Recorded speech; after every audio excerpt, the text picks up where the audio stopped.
everyone, in today's video we're going to be talking about a highly requested topic, and that is how do you use persuasion principles to manipulate yourself into working extremely hard? How do you hack your own human psychology in a way which benefits you? If you followed any of my previous videos, you'll know that I love talking about persuasion. I love talking about psychology. I have a business which is dedicated to persuasion principles and behavioral science. And I believe truly that persuasion is an absolute superpower. If you look through history and look through any psychological studies, persuasion has got people to do very good things. It's also been used to get people to do very bad things as well. Classic example of very bad things is people have been persuaded to join cults to take on extreme behaviors, extreme identities, and do extreme actions, all through the use of different persuasion principles, right? There's actual psychological studies out there where they take a normal person, everyday person, right? Normal IQ, normal, nice person who's never committed a crime before, and use persuasion principles to get them to commit a crime. A serious crime, right? Persuasion is incredibly powerful. I use persuasion in my day-to-day to teach companies how to use it ethically. And I estimate just on a small number of companies that I've consulted for, I've probably added about 100 million, almost 100 million to their baseline revenue, right? So persuasion is incredibly powerful, and with great power comes great responsibility. And now knowing how powerful persuasion is, how do we take the principles and use them on ourselves to get the best positive outcome we can out of life? How do we use persuasion to hack our own brains? That's exactly what I'm going to be talking about today. Welcome to the LULZI model. Now, the LULZI model is a model of psychological / persuasion principles that I've put together that you can use on yourself to hack your own brain.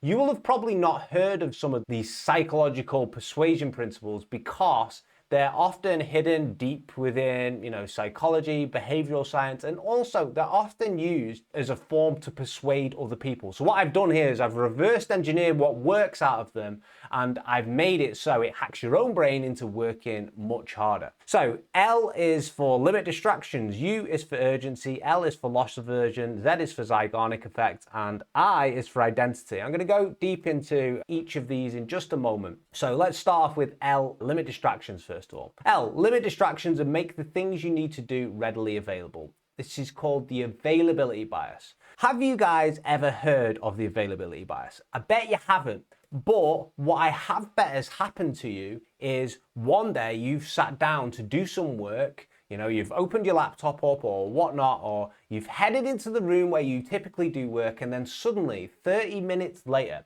you've lost all concept of time. You don't know what you've been spending your time on, but you certainly haven't been spending it on doing the work. And basically, you've just got this 30-minute gap, which has just got away from you, and it's been super unproductive. And then that can roll into days, and then that can roll into weeks. Sound familiar? That is actually the availability bias working against you. So what does availability bias mean? Us as humans have the tendency to only take on board the information which is right in front of us or that we've recently received. This is known as the availability bias. So how does this work when it comes to attention and getting things done? Well, basically, if I was to sit down at my messy desk and then open my laptop and immediately have access to my emails or my games, I sit down with my mobile phone in front of me as well, I have made all these distractions readily available to me. And by making them all readily available to me, they are no doubt going to pull me away from what I'm trying to do.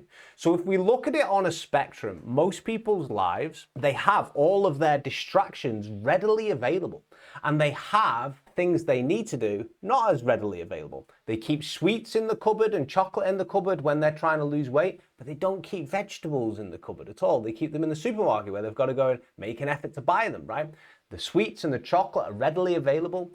The vegetables in the supermarket are not readily available. They're not instantly able to be accessed. So what would a person do? Let's just give that example of losing weight again. Well, they would get rid of all the chocolate and all the sweets out of the cupboard, and they would keep them at the supermarket unbought yet, and instead they would have the vegetables, the fresh meats, the lean things in their cupboard or fridge, right readily available to eat.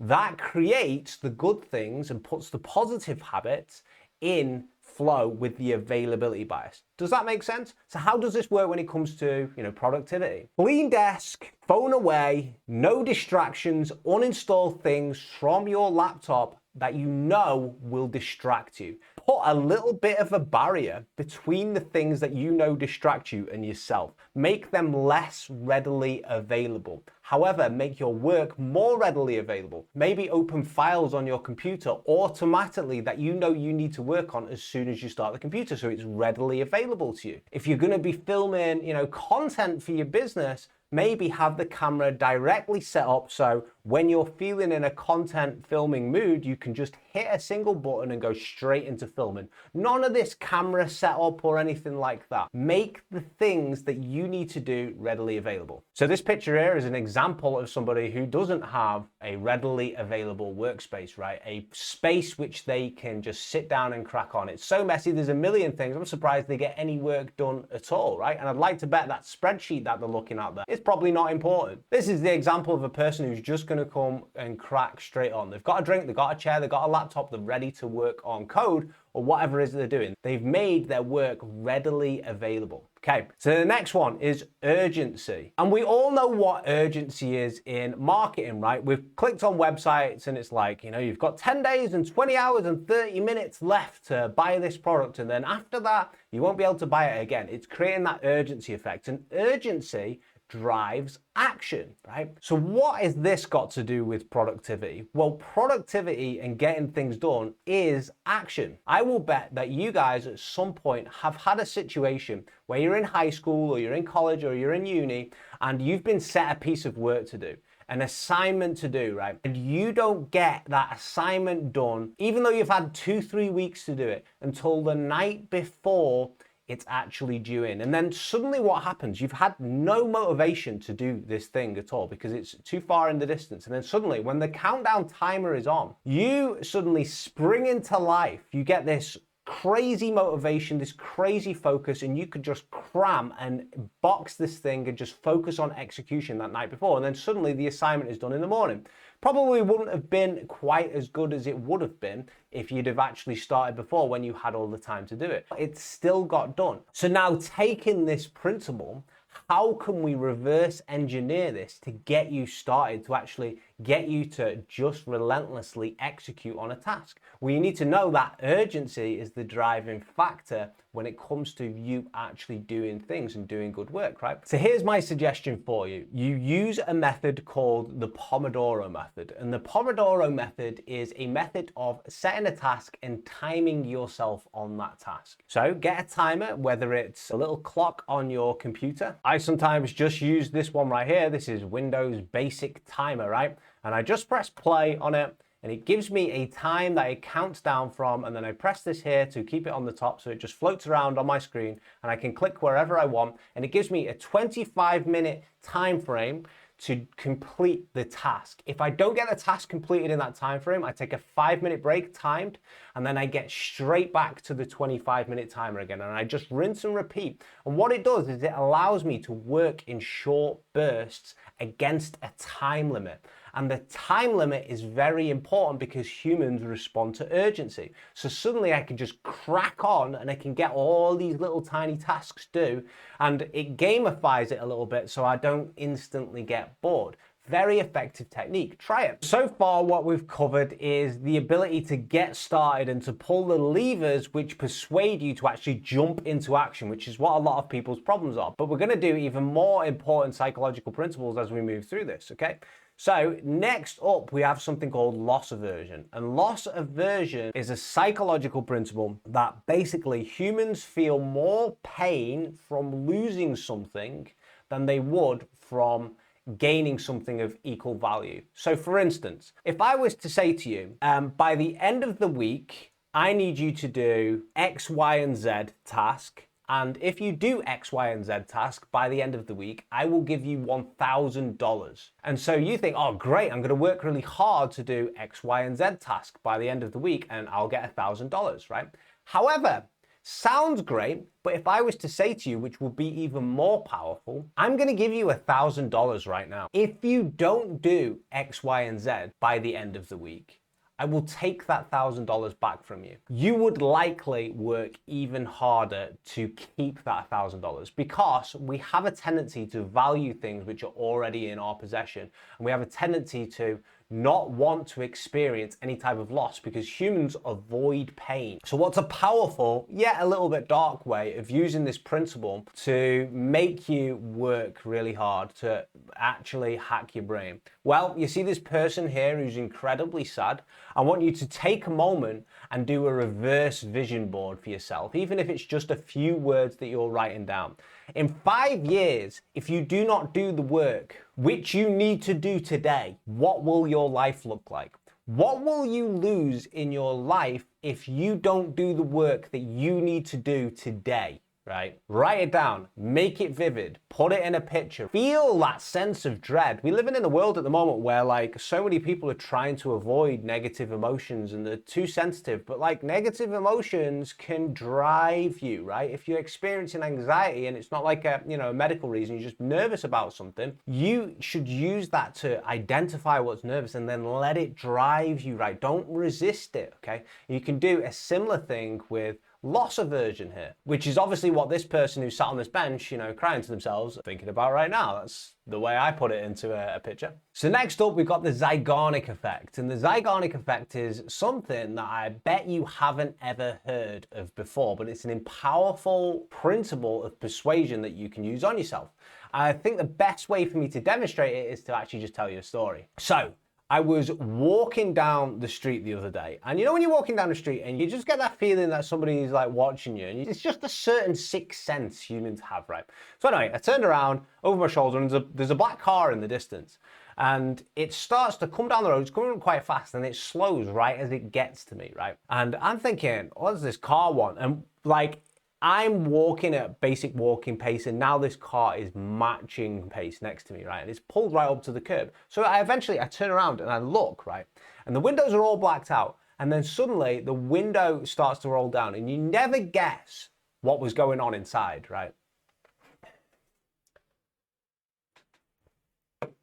Anyway, let's talk more about persuasion now. I bet you hate me right now, because what I've done is I've used the Zeigarnik Effect on you. And the Zeigarnik Effect, aka the Zeigarnik Principle, is humans hate incomplete things. So I've told you half a story there. And even though you might not be that invested in the story, you still need to hear how it ends, right? People need to hear the completeness of things, because what happens is it takes mental space up in your brain, and it makes you struggle to completely concentrate. That is the Zeigarnik Effect. So picture you're playing a video game on your PC or your laptop, right? And then you open up a ton of other windows in the background. The game now runs slower because it's got this memory going into other places. That is exactly how the Zeigarnik Effect works. And until you close the story, complete the thing, close the tabs, right? The game doesn't run very well at all. So how do you put this into productivity? Basically, when you are writing something or you're partway through a task, usually what people think is, I'm just going to get to the end of this sentence, or I'm going to get to the end of this paragraph, or I'm going to film this little bit of the video, and then once I do, I'm going to stop, right? And once they have completed that thing, they then stop. But what they don't do is use the Zeigarnik Effect with them. Instead, they complete the thing. But what you really should be doing to take full advantage of the Zeigarnik Effect is to leave halfway through the sentence, to stop filming halfway through the video, to stop doing halfway through a task. Don't complete the sentence, leave it intentionally uncompleted, because then what happens is you think about it and it starts solving itself in the background. And then when you come back, you can get straight back into the work again, because your brain's like, oh, I've got this itch that I've not been able to scratch, and I've needed to complete this thing, I haven't been able to complete it yet. And then suddenly, boom, you're straight back in it. That is called the Zeigarnik Effect. Clever, right? Great way to hack your brain. Next up, we've got identity. And identity is possibly one of the most important factors for persuasion, right? And it's a huge topic as well. Giving someone an identity, in this case, giving yourself the identity of an extremely hardworking person. Persuasion is a huge topic, guys. If you've made it this far, you're probably quite interested in it. I am, at some point, going to be releasing a Persuasion Academy. Basically, we're going to cover all sorts of things in it. How to persuasively sell, how to persuasively market, how to persuade yourself, how to be super well liked via persuasion, and how to basically harness these superpowers and make your life a little bit better and get the outcomes that you want, really. So that's what I'm working on. I have a wait list if you're interested in that just underneath the description of this video. Okay, so identity. Huge thing when it comes to persuasion. And I've written here, I am whoever I think I am, and that equals my identity. So we see from, all the gurus online, they have all this mindset section in the course, the vision boards, the affirmations, things like this. They don't really know why they've got it in there. They've just seen other people have got it in there, so they've then got it in there as well. But what they don't understand is there's some psychology which shows that you end up committing to a specific identity that you think you are. What do I mean by that? Well, I've got a prison officer here and an inmate, and I'm going to tell you a quick experiment that took place years and years ago now. Basically, participants were freely allowed to sign up to this experiment. They were all psychologically evaluated beforehand to check if they had any, underlying mental issues. And the experiment was to last 2 weeks, and they basically got 50% of participants and made them inmates, 50% of participants and made them security guards, and they put them together for 2 weeks just to see how they all acted, right? And what do you think happened in this experiment? They expected like maybe some people would start to act a little bit like the role they were given. What do you think happened? Well, remember I said this experiment was due to last for 2 weeks. After 5 days, they had to shut down the experiment because the prison guards were so brutal to the inmates. They got increasingly brutal because the identities they'd been given, being a security guard or being an inmate, they just fully adopted those identities. And the prison guards ended up really abusing the inmates, and the inmates ended up being just basically not nice people at all. And the experiment just completely collapsed because they got too into their roles. They started doing extreme behaviors, they started getting extreme views, right? These were all normal, psychologically evaluated people. Nobody in there was a psychopath, right? They were all evaluated beforehand. Just normal people like you and me can be persuaded heavily just by being given an identity. So what does this mean when it comes to yourself? Well, to make sure you hack your own brain into working extremely hard, you should focus on giving yourself the identity that you're a very hard-working person.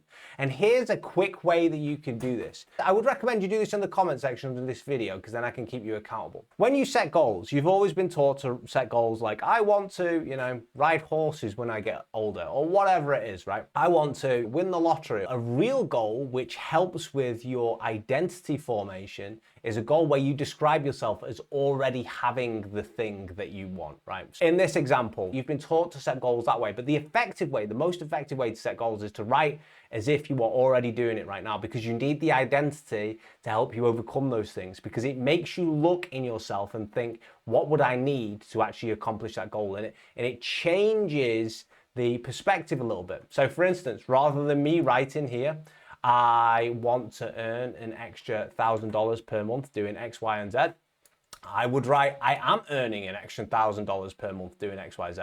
This is easy for me to do because it's just who I am. This is powerful, guys. Please listen to this. Write a goal as if you've already achieved it. Write it in my comment section, right? Write it there, because there is a huge part of psychology in persuading yourself, which comes from identity. So do it in a publicly accountable place. This then adds the extra weight of keeping you accountable. So think of a goal that you know you want to do. Make sure it's achievable, right? Don't say I want to be a billionaire and, buy Amazon next week, right? Make sure it's something that you know you can do, that you've seen other people do already, right? It's something that you want, and then write it as if you've already achieved it. Write it in my comment section, and it gives that extra weight of public accountability. It also helps with your identity as well. This is so important, guys. Please do this step, okay? So just as a recap, this is what we got here. We got limit distractions. Make the distractions less readily available. Make your work more readily available. Add urgency into your work. Think about what life will be like if you don't do those things. Where possible, leave things incomplete because it encourages you to come back from it. And then also shift your identity. Watch this video again. I've covered a lot of psychology in this. This video is not going to get many views because it's only for the people who are interested, like in improving themselves, who are interested in psychology, who are interested in persuasion, business, and all that stuff. So make sure that you watch it again to take these principles in. I've chunked a lot of things at you, right?